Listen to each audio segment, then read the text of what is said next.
My father died on the 18th of September. Professor Emeritus Antanas Klimas of the University of Rochester. He did not receive the send-off that he deserved. So this recording is in partial lieu of it. It was given to my father to perform 3 great deeds in his life. Before I tell you of them, I will tell you a little bit of his background for context.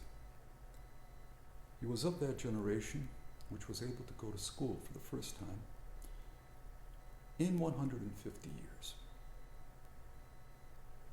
being one of the better students at his high school in Priamnai. When the Russians came, they arrested him and tortured him.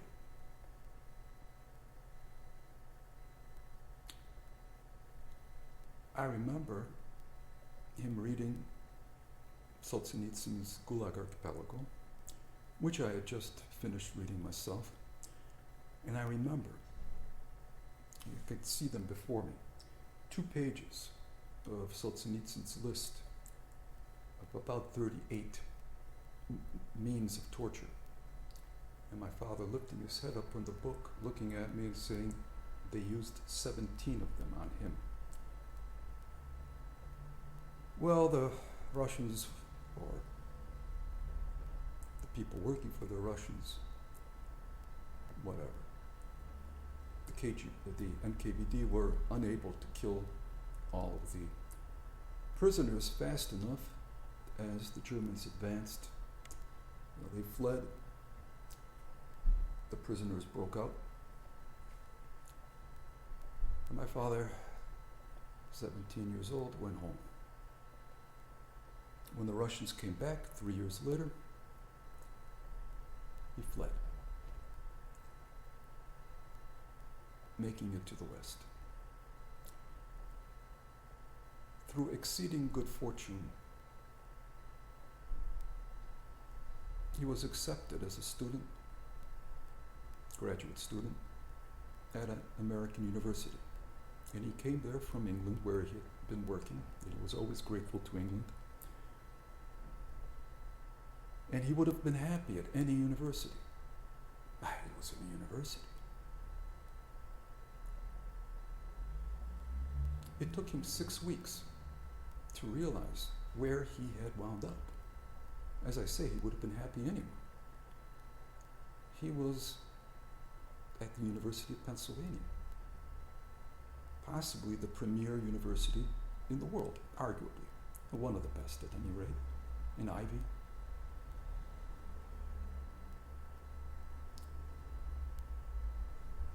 He studied his heart out and received all A's in the first semester, qualifying him for a scholarship.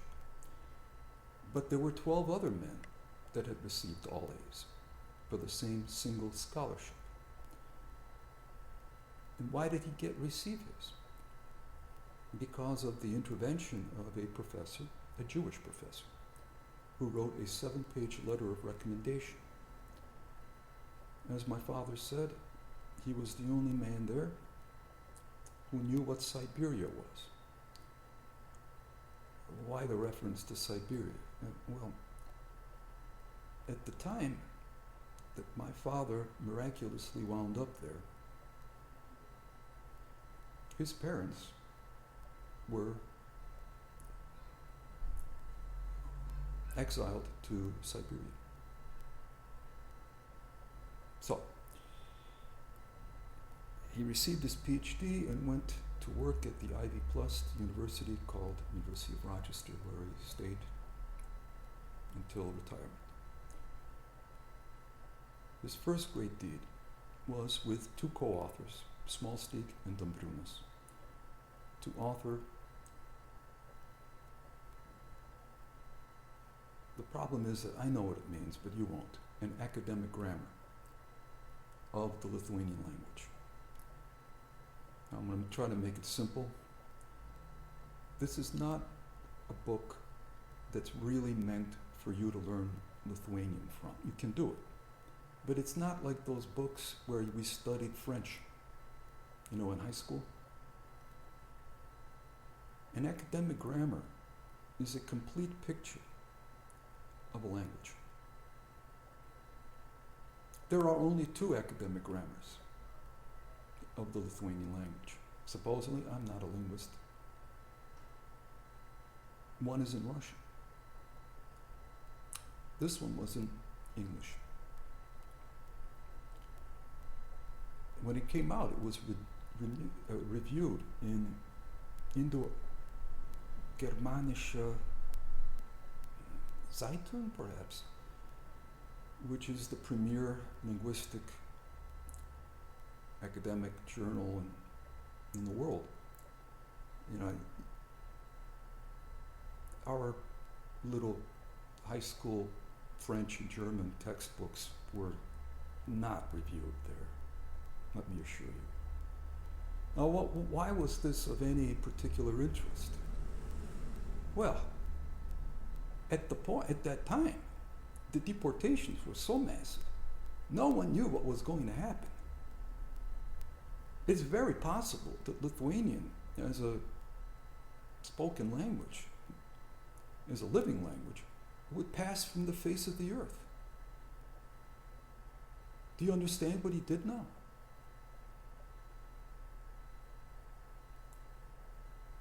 His second greatest achievement, or his second great deed,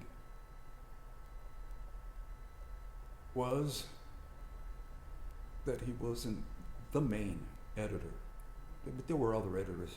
I was an editor. But he was by far and large he was the editor of Lituanus. Well, what is that?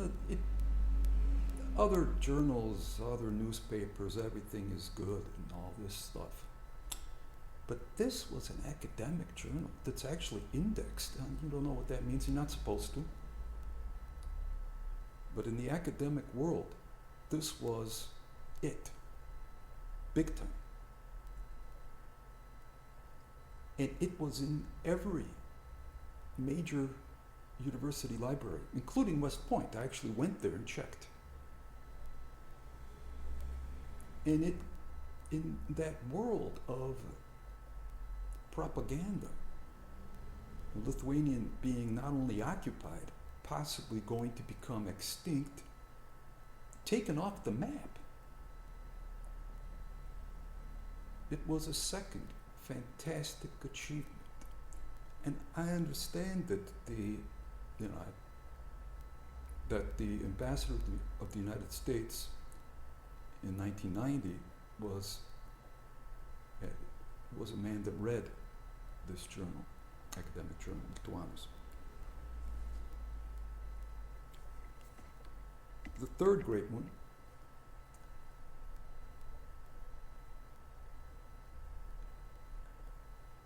happened in the early 70s. My father had scheduled himself for the only sabbatical, which is time off from teaching so that you could work, so that you could write. And he had a book that he wrote part of. I have been told by a professor in Lithuania that even today no one else could have written it. So that book would have been a good achievement. But what happened was the Encyclopedia Britannica had a brilliant so-called idea. And they hired scholars, so-called, from the 3 Baltic states to write the entries for the 3 Baltic states. Now you can imagine what was in there.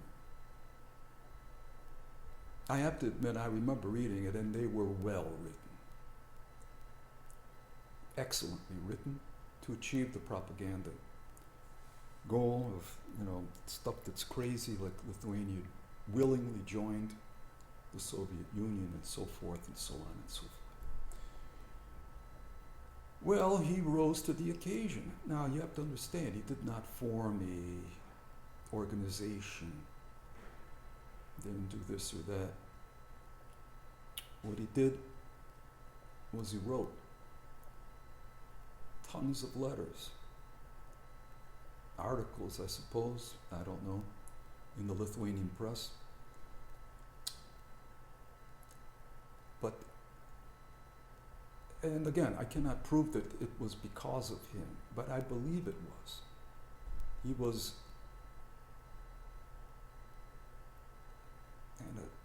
the mover of this thing. And there was enough response on the part of Lithuanians and Balts in general that the private company, Encyclopedia Britannica, actually did change those articles. Now, for you people born in or used to internet times, to understand what it was like having the internet be rewritten. All of it. The influence of the Encyclopedia Britannica at that time was huge. It was the internet. You know how you search for something, but you weren't able to. You went to an encyclopedia, and the best one was the Britannica. So he won it. But he sacrificed his book. He never wrote the book. And let me tell you, it's not only sad not to finish a book, it's very difficult to get back to it. Extremely difficult. I could tell you, I've written 8 books.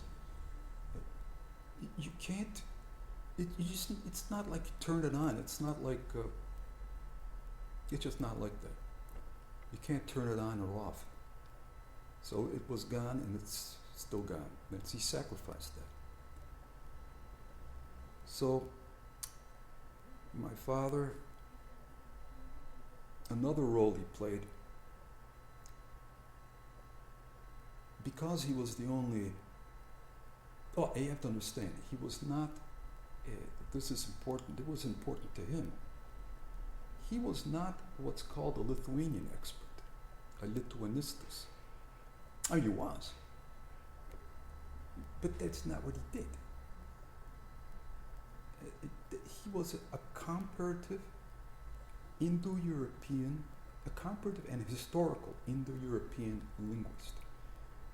Because he was able to do that, he of course was an expert also on Lithuanian, the Lithuanian language. He was the premier expert that was in the West. So he was the only free expert. And for us that grew up in all that Lithuanian stuff we did, which was a lot of fun, the language was important to us. Well, he was the go-to guru of it. I don't know what kind of an effect it had, but I think it probably had a very big effect. Because really, other than him, everybody else is an amateur.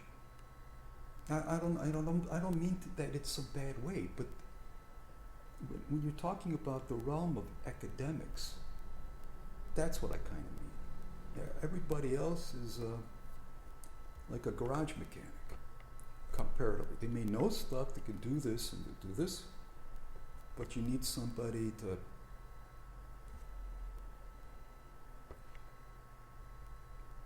I suppose be the ultimate authority, to be the spirit, perhaps. So, thank you for listening to my sad eulogy or encomium. It's too bad he did not receive, he received honors from the University of Rochester. He was granted the title of Emeritus, which at that university is very rare. It's not because you retire. But really, the guy deserved a statue. Am schon naiz, to Emeritus.